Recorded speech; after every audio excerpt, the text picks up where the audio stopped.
Broadcasting live from atop the Rocky Mountains, the crossroads of the West. You are listening to the Liberty Roundtable Radio Talk Show. All right. Happy to have you along, my fellow Americans. Sam Bushman live on your radio. Hard-hitting news the networks refuse to use, no doubt, starts now. This, my fellow Americans, is the broadcast for July 28th in the year of our Lord 2025. This is hour one of two. The goal always to protect life, liberty, and property, to promote God, family, and country, to do so in the traditions of our founding fathers, using the supreme law of the land, the Constitution for the United States of America as our guide, including all the incredible checks and balances brilliantly put in place by our founding fathers. As you know, we reject revolution unless it's Jesus' revolution. Then we're in because we follow the Prince of Peace. Dr. Scott Bradley with me. He's author of the book and DVD lecture series, To Preserve the Nation. You can get that incredible series for your homeschooling families or just if you want to get educated on the Constitution, the Bill of Rights, the Declaration of Independence, the historical relevance, and more. freedomsrisingsun.com. You can also sign up for the weekly webinars and get an invite. And then every Thursday evening, 7 p.m., Q&As on the Constitution and a whole lot more. Dr. Bradley, hope you had a fantastic weekend. Welcome back, sir. Well, thank you very much. By the way, that's 7 p.m. Mountain Time, so yes, all of you people that are out in the East Coast or wherever that may be listening in, it'll be a couple hours later on your clock when you're if it's 9 o'clock your time, it's 7 o'clock my time. So anyway, unless you're in the Central Time Zone, then it's 8 p. Right? Yeah, and then if you're in the Pacific, we could, and then again, if you're over in Okinawa or something, I mean, you can get on from anywhere in the world as long as you have an invitation. And so you'd go to freedomsrisingsun.com, and there's a button you can click on in the middle of the home page, and you put in your email address and your name, and you'll start getting invitations. And you just join 7 p.m. Mountain Time on Thursday evening. And that's an invitation if you want to participate live and ask questions and be involved and interactive a little bit. If you want to watch it after the fact, you can do so on BitChute, on Rumble, on several other places. You don't really need a membership or an invite for that, right? That's correct. If you go to bitchute.com and you search on our channel, which is Freedom's Call, it'll bring up the latest videos. I probably ought to back up and explain that a little bit. People ask questions, and they send them in, and I get the questions, and I answer the questions best I can. And then at the end of the show, we compile it all together, and I break each one of the questions into a discrete video, which we then post on BitChute and Rumble. The BitChute channel is Freedom's Call. The Rumble channel is Freedom's Call 1787. No apostrophes, no spaces. And right now I'm guessing we got about 700 videos up. I always have to mention YouTube expunged 1,500 of them when they decided that we didn't match their agenda. So, by the way, we've talked about this before. It seems like even like Rumble, for example, we used to have a lot of hits on Rumble. We don't so much anymore, but it was interesting. My wife looked, she said the stuff we put up last week had one hit each. And it's like, all right, there used to be hundreds of hits each. And they just, somebody is... You're getting shadow banned somehow. Yeah, they're dinking around with it and making it look like nobody even cares. But it is what it is, and we keep trying to throw enough mud against the wall that we might save this great republic. But it's a sad scenario when you have the moneyed forces, kind of marshaled against you. But, you keep on pitching. That's right. You put your trust in God and in Christ forever, and you just work really hard, and it's all you can be responsible for. And you just say, hey, hopefully my hands are clean. And hopefully I'm, doing the things that I need to be doing. Anyway, help me understand how I should deal with this? Okay? There's a scenario that I want to get your take on. The founding fathers may not have been the most civil folks in the world, but in the end of the day, they were fairly civil because they worked things out. They made some compromises. They worked together. They brought up their concerns. Some say the compromises are the ending of America. But in the end, they were all shocked that they could come together, set aside differences, and create the freest, greatest, most prosperous nation in the world. It was a light on a hill. It was based on Christ. It was based on this understanding of God Almighty is in his heavens and he's more powerful than government, and the list goes on and on and on. And in modern day, then, society seems to have broken down to where we talk past one another or we won't talk at all. And so I got alarmed by this, and in 2015 I wrote an article, a clarion call for civility. And now I have callforcivility.com. It's a website, and I hope to do at some point a Call for Civility education tour to help people understand that, you can still hold to your opinions. You can still hold to your beliefs, but you've got to use language that is less triggering. And you've got to be kinder and more gentle and more patient and give other people the benefit of the doubt. You don't have to give benefit of the doubt wrongful things if they're promoting the Communist Manifesto, for instance. I don't have to give that a benefit of the doubt. I know where that leads. That's horrible. But I can be kind to them in my delivery about that. I don't have to make it personal, for instance. All right, so this whole clarion call for civility, it's hard for me to know how to deal with that sometimes, because when I see things in the news, I just think, oh my goodness gracious, these people are clowns, or these people are, and so I want to just go off on them and just rip them apart.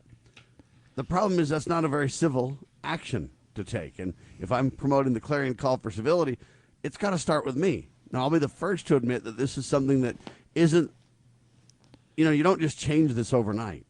You got to work at being civil. You got to work on being kind. You got to work on giving people the benefit of the doubt. You got to focus on attacking ideas, not people, and this kind of stuff. Well, anyway, so there's a group that has really been very unkind to me and very dishonest about me for quite some time. The group is called Media Matters, MediaMatters.org. And it's a news service. They claim that they want to get get things correct, that their reporting is accurate, that they, but I find them to be completely dishonest. They've told everybody that I'm a racist, that I'm against the law, that I'm lawless, that I'm, and I don't have all the words in front of me, so I'm just trying to paraphrase. So, don't beat me up if the exact allegations aren't perfect. But in general, they're saying Sam's a bad guy. He's a talk show host. He has on all these bad patriot people. He, along with others, are going to kind of destroy the country. And they've been really dishonest. They've even gone so far as to listen to my broadcasts, cut out pieces, and put pieces of my show in their criticism. And one of the criticisms, is always, hey, you had on Stuart Rhodes before the January 6th thing, or you had on this person and that person, or, whatever. And it goes on and on and on. And they've just been, they've been completely dishonest. Well, they're backed by George Soros, from what I've been told. I don't know the truth of where they get their money. But now here's the part about the civility, Dr. Bradley, that I want to get your take on. I'm sorry that it takes so long to set this up, but it's really important. Headline says, Crisis at Media Matters. Yeah, and then my headline says, Key Facts. MMFA. That stands for Media Matters for America, right? Has incurred more than $15 million in legal expenses over the last 20 months, largely due to a defamation lawsuit filed by Elon Musk's X-Corp and related investigations by Republican state attorneys general.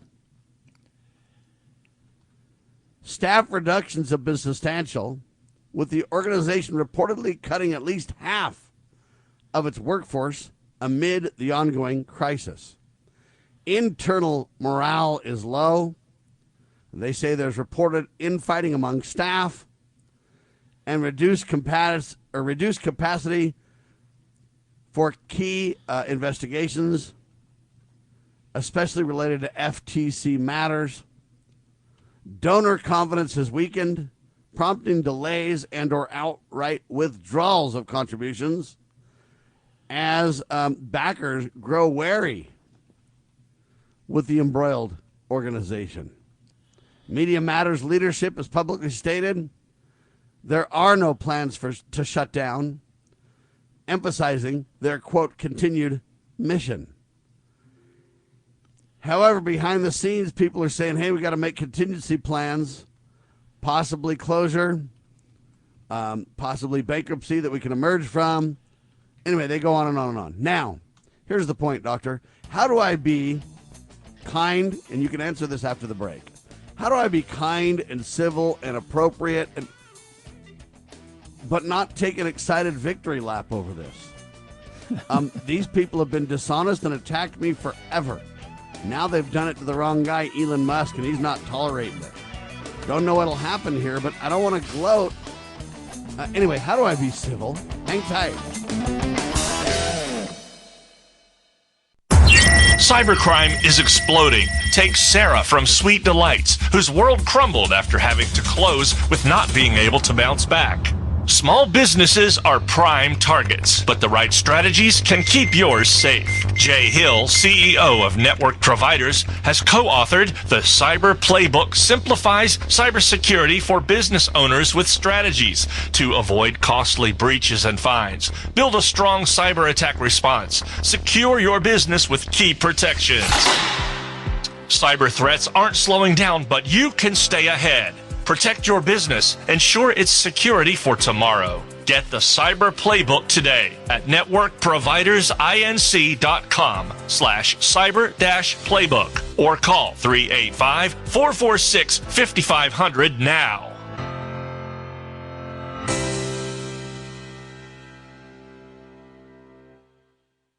Bypass the mainstream narrative with Liberty News Radio at libertynewsradio.com. Engage with charismatic hosts live or on demand. We cover the crucial news focused on God, family, and country. News that other networks simply refuse to use. Think of LNR's hard-hitting news and podcast at your fingertips, anytime, anywhere. Join us at libertynewsradio.com. Empower your day with the truth, because the truth will set you free. libertynewsradio.com. Introducing Managed IT Services from NPI. We offer top-notch data backup and recovery, email spam protection, and network security tailored to your needs and budget. With 20-plus years of experience in the medical field, our HIPAA-certified consultants know what it takes to protect sensitive information. Don't settle for less. Give us a call at 801-706-6980 and experience the difference with Managed IT Services. Remember, your IT support should be fast, efficient, and reliable.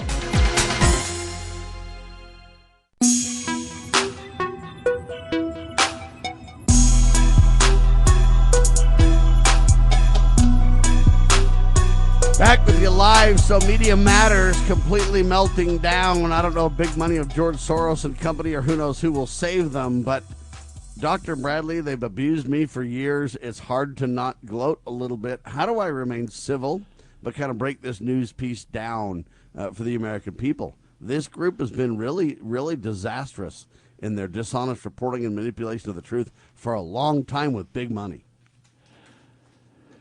Well, it seems to me that you kind of just seek truth and pursue it, without bending your course. I mean, I guess I am very much disinclined to give them any more press. I mean, it seems like, the old adage is, there's no bad press or whatever. I mean, the people can kind of feed on that, and maybe it'll give them more legs and all that kind of stuff. I hear what you're saying, but it sounds like they're going to solve their own problem by kind of dissolving, ultimately and finally. But I just I'm kind of the inclination to what was it in Fountainhead, I think. Where the one guy was asked by somebody else, "What do you think of me?" And he says, "I don't."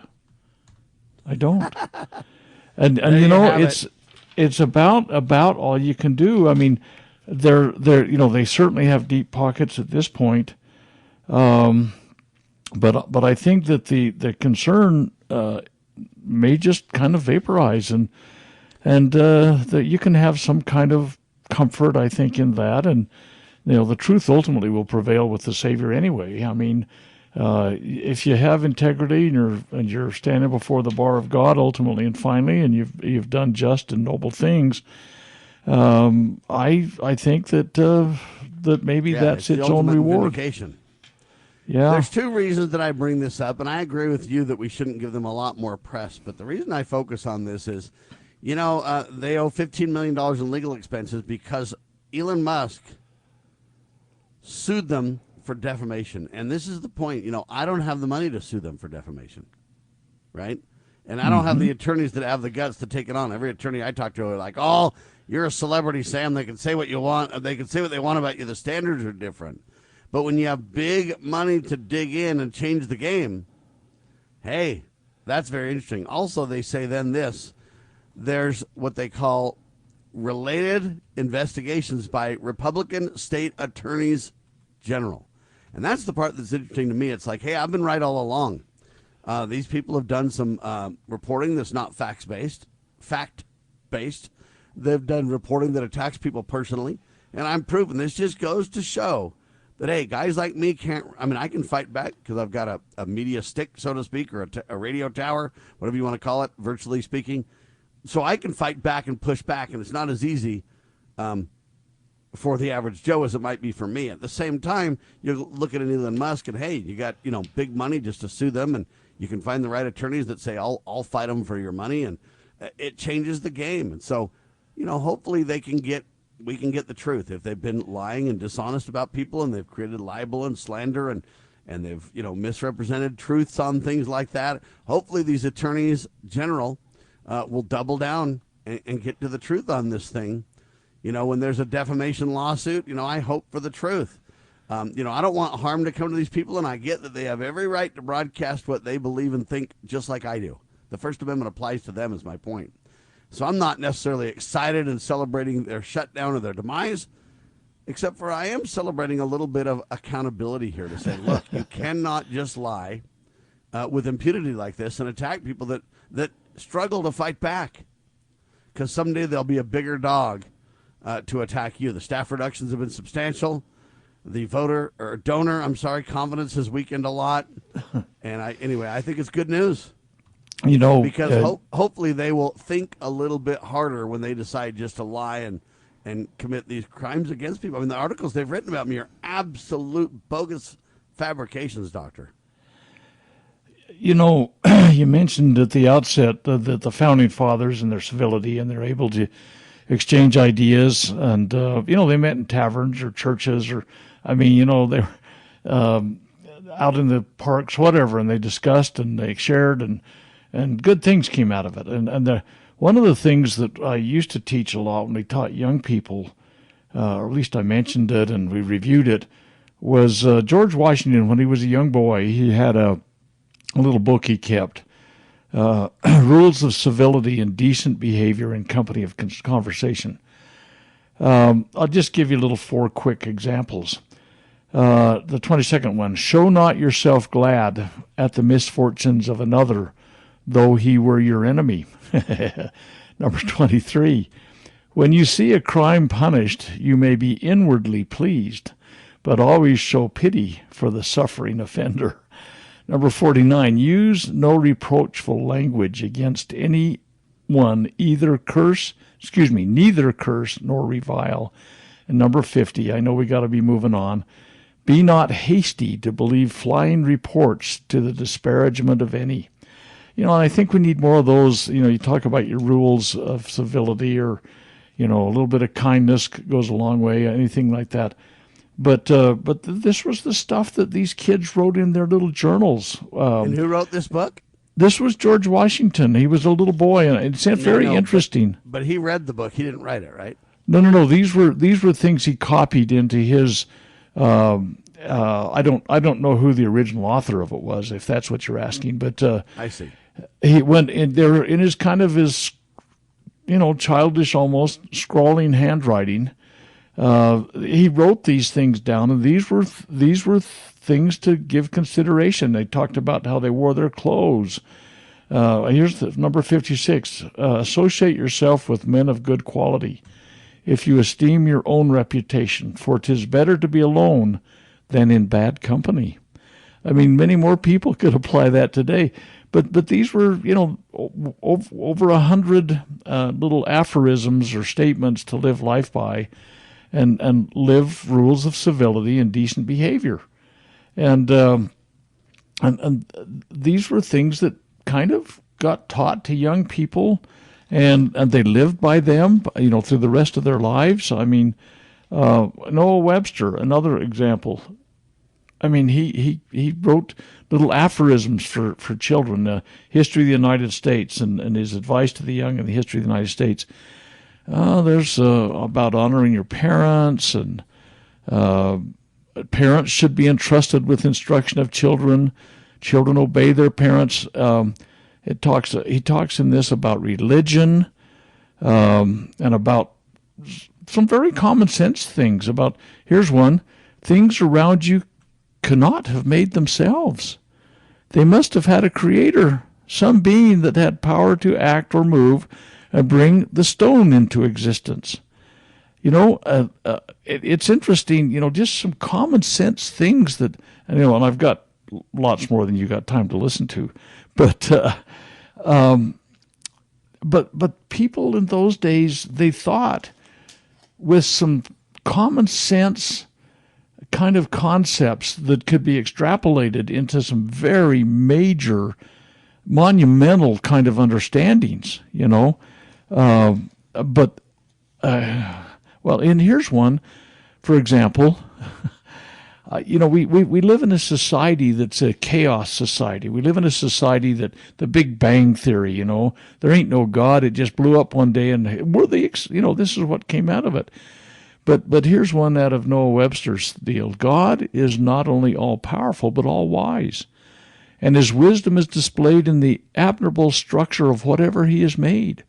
God is a benevolent being. God is love. The earth contains inexhaustible stores for supplying the wants and desires of living creatures. I mean, he goes, like I say, I could go on and on about this. But in today's world, ain't it awful? We're all going to die. The ice is melting, and we're all going to drown, or it's going to get too hot, or it's going to get too cold, or blah, blah, blah, blah, blah. And there was a kind of a sweetness to the assurance that God oversaw things. And the humanists came along, with John Dewey and, all of those yo-yos that have been the bane of America for so long, the Freuds and the Deweys and the Marxes and the Keynes and the Kinseys, and the high priests of despair, if you want to think of them that way. And that's what's taught in our public education system now. And instead of these aphorisms that kind of affirm the concept that there is a God over all, and ultimately and finally, we're going to come and see him someday, and we'll have to account for our actions, and maybe that could adjust some of our attitudes a little bit. Who knows? And we approach this with a love rather than hate mentality. George Washington's rules of civility and decent behavior in company and conversation. It's actually a book that's available now. People can get these rules, right? Really? Oh, I'm sure they can.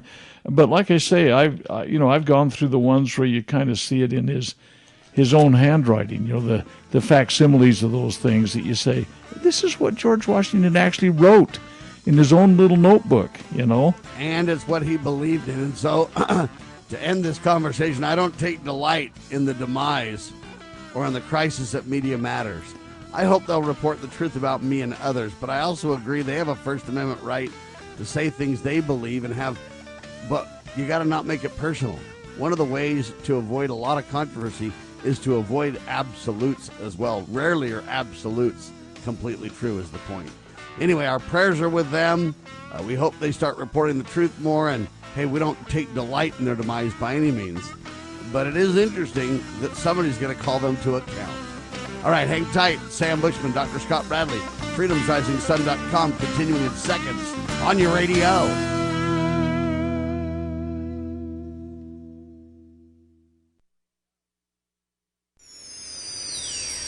Your daily Liberty Newswire. You're listening to Liberty News Radio. News this hour from townhall.com. I'm Rich Thomason. Trade talks with the European Union have produced an agreement between the U.S. and the EU. European Commission President Ursula von der Leyen says the month-long negotiations were tough, but in the end, it all worked out. It's a big deal. It's a huge deal. It will bring stability. It will bring predictability. That's very important for our businesses on both sides of the Atlantic. President Trump says the Europeans have agreed to buy from and invest in the U.S. They're going to purchase $750 billion worth of energy. So that's going to be great. And $600 billion worth of investments into the United States over and above what they have. And a 15% tariff will be levied on most imported European goods. The president says the EU will also be buying hundreds of billions of dollars worth of U.S. military hardware. Terrorism and other charges pending against a man accused in a weekend stabbing attack at a Walmart in Traverse City, Michigan. 11 people were wounded. Grand Traverse County Sheriff Michael Shea. It appears that these were all random acts. He says a 42-year-old Michigan resident not known to police was taken into custody. I want to acknowledge that there was citizen involvement in assisting in taking the individual into custody. Social media video shows shoppers, including one with a gun, surrounding the man in the parking lot before police arrived. One witness says they told the man to drop the knife and he said, "I don't care, I don't care," before someone tackled him. Audio courtesy Traverse City Record Eagle, Scott Harmson. I'm Julie Walker. And on Wall Street, stocks starting off the day mixed. The Dow is down about 103 points. The Nasdaq 70 points higher. More on these stories at townhall.com.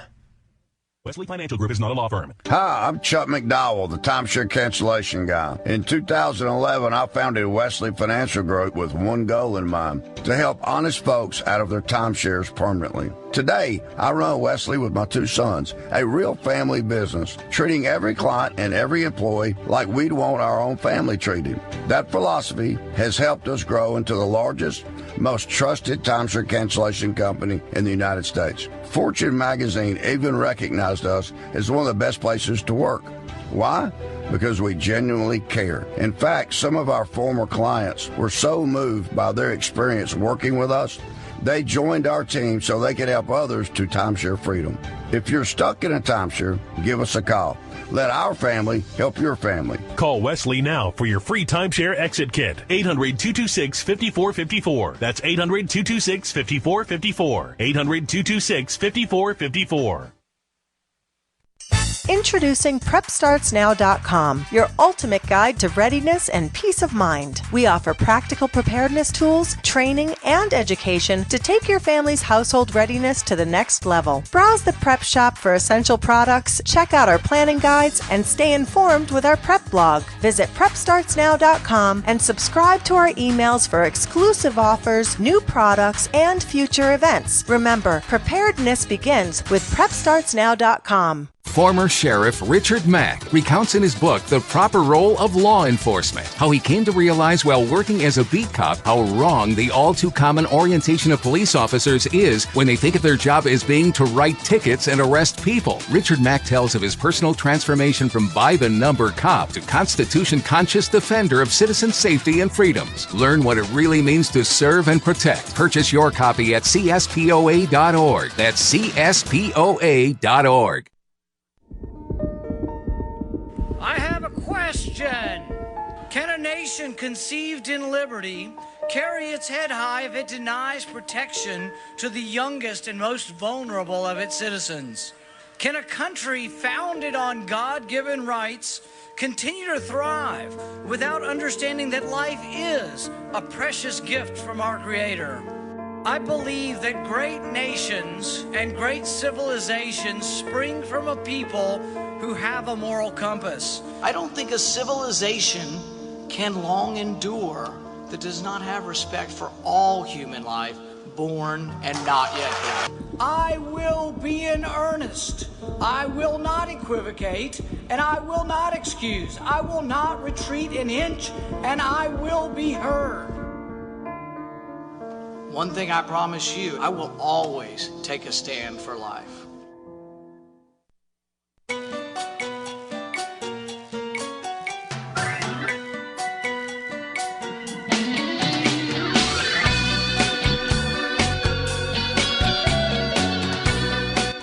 Broadcasting live from atop the Rocky Mountains, the crossroads of the West. You are listening to the Liberty Roundtable Radio Talk Show. Back with you live. So to finish up on this Media Matters thing, there's a crisis over at Media Matters. They've had to pay more than $15 million in a lawsuit with Elon Musk. Staff reductions have been substantial, more than 50%. Voter or donor confidence this weekend, and people are withdrawing their donations. And anyway, they say it looks really bad over there. And I guess my response would be, I think we should use George Washington's rules of civility and decent behavior in company and conversation. It's really something that George Washington put out, or wrote and believed in and supported. It was kind of his mantra. And I really support that idea, and I want to be like that. I know I'm far from. I know people are like, Sam, wow, it's kind of like they say Donald Trump, how dare his wife, Melania, try to have this Be Best campaign and be kind and not bully. And then they're like, oh, what a disgrace. Her husband's like the epitome of this. And look, folks, I get it, but we all need to try, and we all need to start somewhere. As a talk show host, it's very easy just to go on a rant and attack people and things. And we've got to learn to do better. We got to learn to be more. And there's more that we can do. And so anyway, my whole point is I wish that we could have sat down with Media Matters and Elon Musk, and I wish I could have been a little bit of the referee and talked about this with them and say, you know what, do we have to spend $15 million on the Media Matters side? Do we have to spend big money on the Elon Musk side?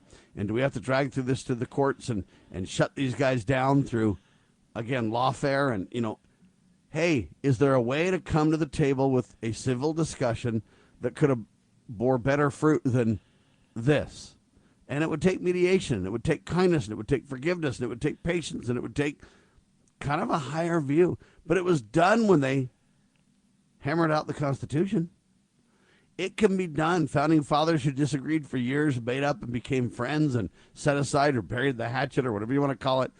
It seems like to me there could be a lot of ways forward that would be less catastrophic and more productive. Doctor, do you have a comment on that before we move on? Yeah, we probably ought to move on soon. But just let me say, sometimes the real character of an individual is shown by how they act when they're in a superior position or a stronger position.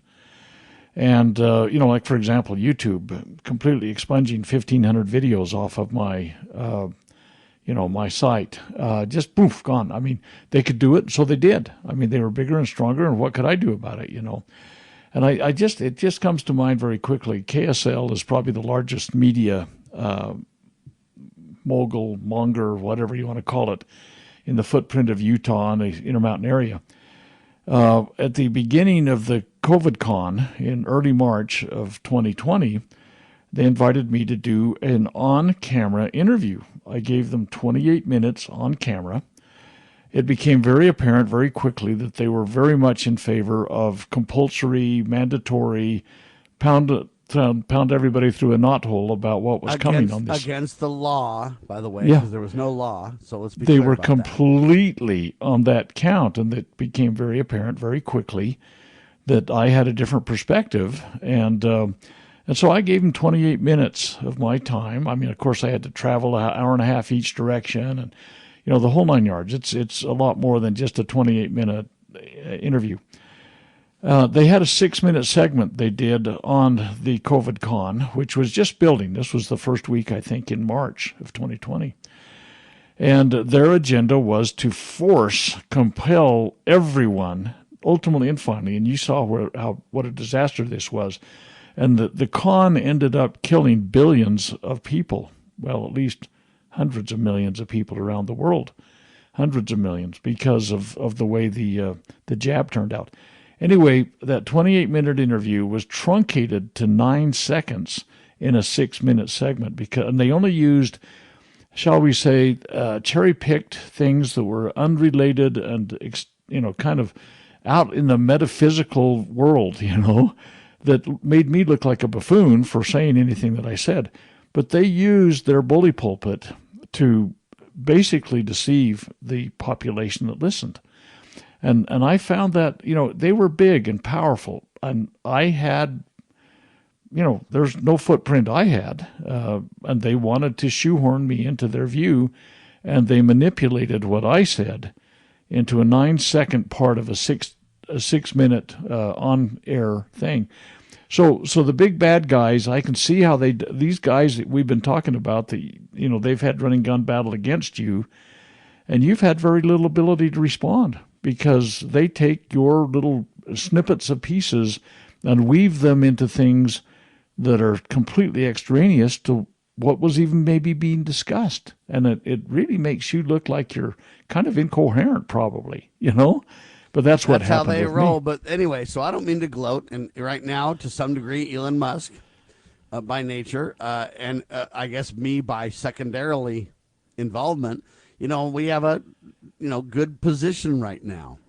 When they're incurring more than $15 million in expenses, they're having staff reductions, donors are starting to flee. Hey, I'm in a position to gloat and to say, hey, these thugs deserve everything they get, But I don't want to be like that. What I want to say is I just want to simply say, hey, you know what? There's a way forward, and they can learn and they can stop abusing us, and I don't want to attack their donors like they've done to me. I want to use George Washington's rules of civility. But I really want people to understand a lot of these discussion points is like, hey, is there a way forward? Can we have a better outcome besides just lawsuits and lawfare? Because we need to remember that if the tables turn, it's going to be us, and then they're going to be in this, plenty of money, power position or whatever else. And I don't want to win or lose battles that way. And I don't really want to shut down Media Matters from having their point of view. What I want them to do is stop committing these libel and slander against people, not make things personally. Let's use the clarion call for civility or the rules of George Washington or whatever to say, let's step back and say, what are the issues? You have the right to your opinion on the issues, but let's not use your media pulpit to just bash and attack and misrepresent people. And I would love to have sat in on some kind of a mediation about this. Of course, I'll never get that chance, but I guess I bring it up because I think there are ways forward. And I've offered to take out a lot of these liberal journalists to lunch, not take them out. People don't go crazy. Take them out to lunch and see if we can't sit down and set aside our political differences and become humans to one another. Because I think that's what the social media blogosphere does. That's what society does. Hey, Sam's the enemy, but hey, they've never met Sam. They don't know. Or they're the enemy and I've never met them. If you strip away a lot of the politics and stuff, we might come back and say, I don't agree with so-and-so at all on their take on things, but I will say they have a right to their beliefs, and I will say this. You know what? So-and-so's a nice person. And I think that we need to bring back some of the humanity to people. And I think we need to not hide behind our keyboards and hide behind I think we need to sit down in person and talk and see if we can't come to an understanding where they're like, hey, I don't agree with Sam at all on politics, but he's a nice guy. He's got a great family. He's a good person. He's a highly educated person. I hope that we can walk away thinking those kind of things about one another. And then we might not be so quick to judge or so quick to take offense or so quick to... anyway, I know I've exhausted this topic, but I think it's worthy of discussion and worthy of attention, Doctor, because I believe in our society, it's getting worse, not better. Well, I think you're absolutely correct. I mean, and there's a lot of trolls out there that, I don't know, they live in their parents' basement or something and just, they don't have a kind word to say about anything. But again, principles-based discussions, exchange of information, seek truth and pursue it steadily, the old George Washington adage. And, that we need more of that, and we are getting less of it. I'm really concerned. And a lot of it's done by caricaturizations. I mean, and I probably 25 years ago, maybe more, I did a pretty, to me it was interesting anyway, review, tried to be as comprehensive as I could about propaganda, particularly in war. And I used as a focus the political cartoonists that were out there, the caricaturizations that are there. We've talked about this before. We kind of tend to dehumanize our enemies, and therefore we can be more vicious with them. We can be less, kind of godly in our exchanges. And the study of how we present our enemies, and again, some people's enemy apparently, they have in so many ways dehumanized people to the point that they're vicious animals in a way, I guess. I don't know. But yeah, we really are in a time, and it's got almost a universal availability to exchange information because of the internet. Yep, people are hiding behind their keyboards and whatever, and we need to bring back civility. President Trump accused Vice President Kamala Harris, Beyoncé, and Oprah Winfrey. He accused them. I'll explain in seconds. Hang tight. Get ready to be part of something incredible. We're breaking barriers and delivering the powerful stories that mainstream media won't touch. Your support is what fuels our mission to revolutionize journalism and bring you the truth. Join our passionate community of changemakers by donating at libertynewsradio.com today. Together, we're creating the future of news. Do you know what is great about America? Ask an Immigrant. Ask an Immigrant is a new podcast dedicated to helping Americans, especially our youth, value, appreciate, and be grateful for the freedoms we have here in America. Join host Lydia Wallace-Nuttall as she interviews immigrants from around the world to discover their inspiring personal stories about why they came to America. To learn more about why America is the most prosperous, greatest country in the world, download the Loving Liberty app or go to lovingliberty.net. Imagine a school where faith and integrity are at its center, where heritage and responsibility instill character, where educating both hearts and minds brings about academic excellence. There is a school in American Fork where character and embracing the providence of a living God are fundamental, where students' national test scores average near the 90th percentile. Based on LDS principles and a love of country, now in our 39th year, American Heritage School is accepting fall enrollment for kindergarten through high school. What would you do for your child? Give them an education that will prepare them for life. Located east of the Temple in American Fork, American Heritage School is a remarkable and affordable alternative. Visit us, find us online, or in the Yellow Pages. American Heritage School in American Fork.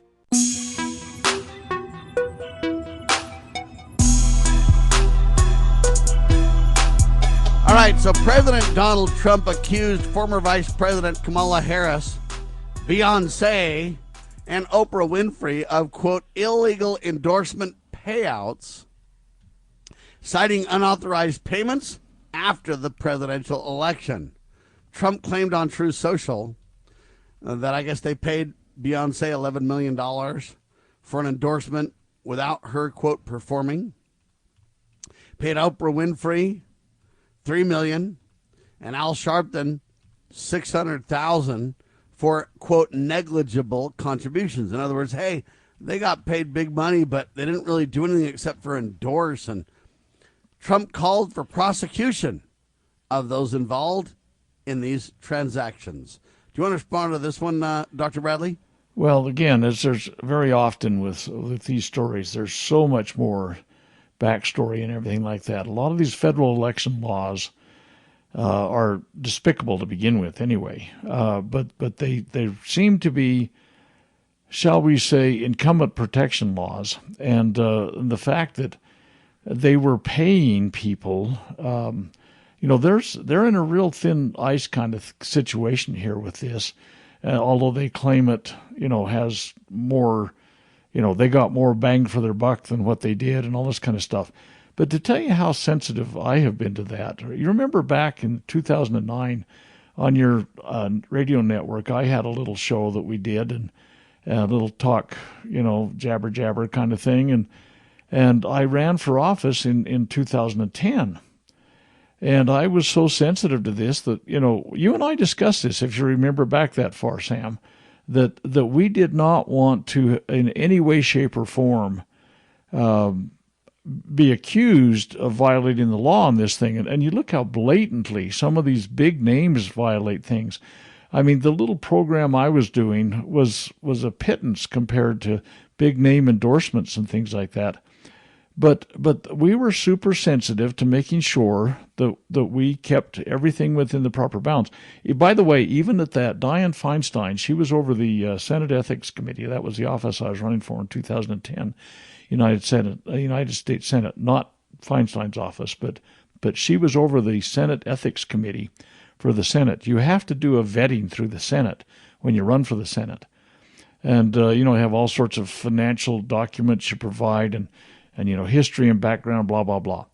Anyway, and I think it was my incumbent opponent, that ultimately, actually one of his associates, that accused me, and I ended up having an ethics investigation against me. Because, and I don't know if you recall our conversations all those years ago, but we were super sensitive to make certain that we did not step over the line. And your program couldn't be accused of somehow endorsing my Senate campaign. And I didn't want to cause anybody any troubles. But look at what the big guys do. Multi-million-dollar payouts. Money just flows, and these people never get called on the carpet. I'd like to see an investigation done. Even when they get called on the carpet, Trump accusing them, and I support that, although I don't agree with the court of public opinion being the convictor, if you will. Look, if Trump has this evidence, let's deliver the evidence. Let's get it in court. Let's get the answers. Let's have transparency and due process, and let's get it done ASAP. So anyway, there you have that. I just thought I'd kind of bring that to your attention. Trump calls for prosecution of those involved in these transactions. And again, I say, hey, let's get to the bottom of it. Let's get transparent facts on the table and find out. And if they've done that and they're guilty, then let's have some, accountability and prosecutions for sure. All right, the DOJ now secretly meets with Ghislaine Maxwell amid the Epstein backlash. Anthony Gonzalez with this piece. And I look at this and I go, wow. The Department of Justice secretly met with Jeffrey Epstein's, quote, ex-girlfriend, Ghislaine Maxwell, as the Trump administration faces immense backslash for delaying the release of the Epstein files. Well, I don't know if he delayed release or if he said they're not going to release them. In the beginning, they said they wouldn't release them. So we'll see. Now, Attorney General Pam Bondi and President Trump, among others, are accused of an Epstein cover-up. Now, that's very interesting in my mind. I don't know if they're involved in a cover-up or what at this point. I don't know what the truth is. But I know this Dan Bongino and Kash Patel are not happy with what's going on. As the Daily Mail reported, Deputy Attorney General Tom Blanche flew to Florida and met with Maxwell, who was convicted of these sex crimes. The meeting comes as the MAGA base is furious with the Trump administration for the inaction on this when we were promised something. Following the intense meeting, Maxwell's attorney publicly stated that, hey, the convicted trafficker answered every single question. She never stopped. She never invoked any privilege. She answered everything. And that's all we have about the meeting. Anyway, the statement to ABC News, that's her attorney Marcus, said we're looking forward to a productive solution to this. Now, in June 2022, she was sentenced to 20 years behind bars for her role. And anyway, Donald Trump is said to release all credible evidence. Maxwell is scheduled to testify before Congress on August the 11th. And they say, I can confirm we're in discussions with the government over this thing. Several Democrats criticizing the Trump DOJ for having a secret meeting with her.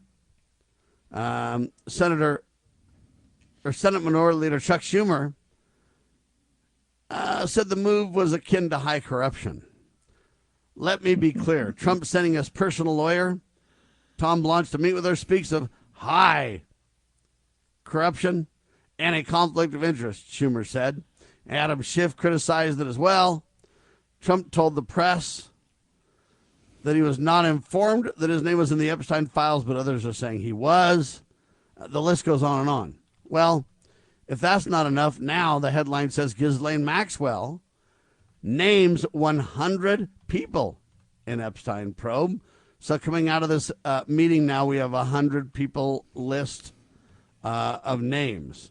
Do you think it's appropriate for the Justice Department to meet in secret with her with all this going on, Doctor? What do you think? Or does it just add insult to injury?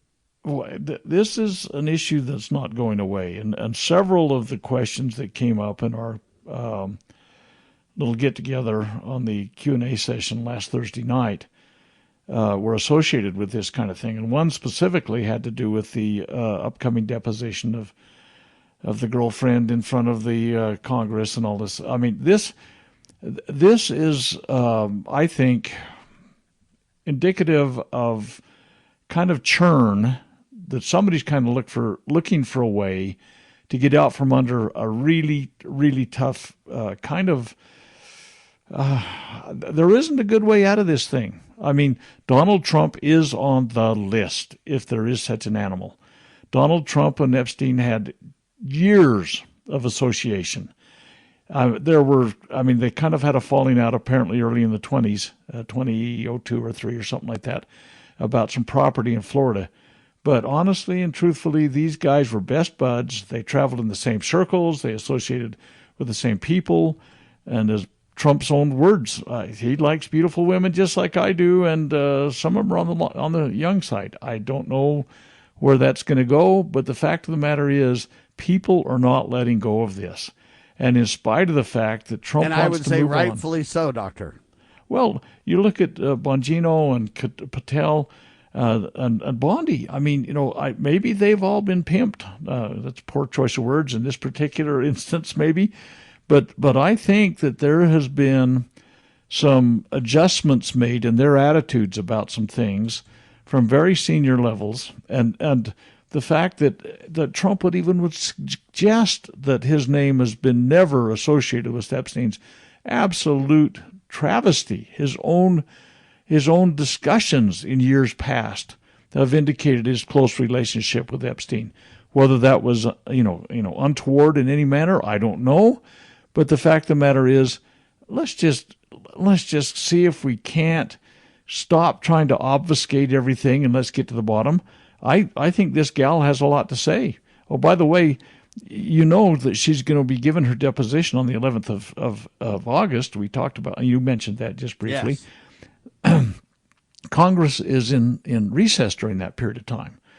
And so I have to assume that there will be some kind of a sit down with some staffers or something.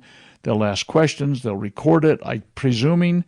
I don't know the form and format of it all. But Congress is not even in session when this is happening. And it may be that they do a big Zoom call. I don't know. But the fact of the matter is, it's I like, support getting to the bottom of it. I support discussing things with Ghislaine Maxwell to see if she'll tell the truth. I even support cutting her a little bit of leniency. She'll come to the table with all that she knows, kind of a discussions. But I look at this, and when you have a secret meeting by the Justice Department, who's involved in a cover-up of this and Trump, and then you have Congress looking into this at some point, I don't know about all these secret closed-door meetings. They're supposed to be more transparent, more accountable, and more truth-telling. And I'd like to see the 100-name list. Just because somebody's name's on a list, that doesn't mean they're guilty of anything. Let's assume they're guilty and still proven innocent, but let's start with the list and vet each one individually.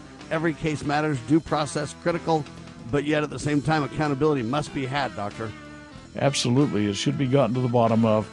All of this transparent stuff of having open cabinet meetings and everything kind of goes out the window when the people are saying, this is important to us, we want closure, bring it, let's see what we got.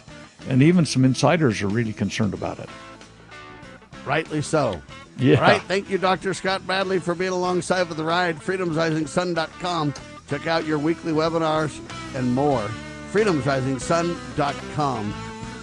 All right. LibertyRoundtable.com is our website. LovingLiberty.net. Spread the word, share the love, and God save our republic.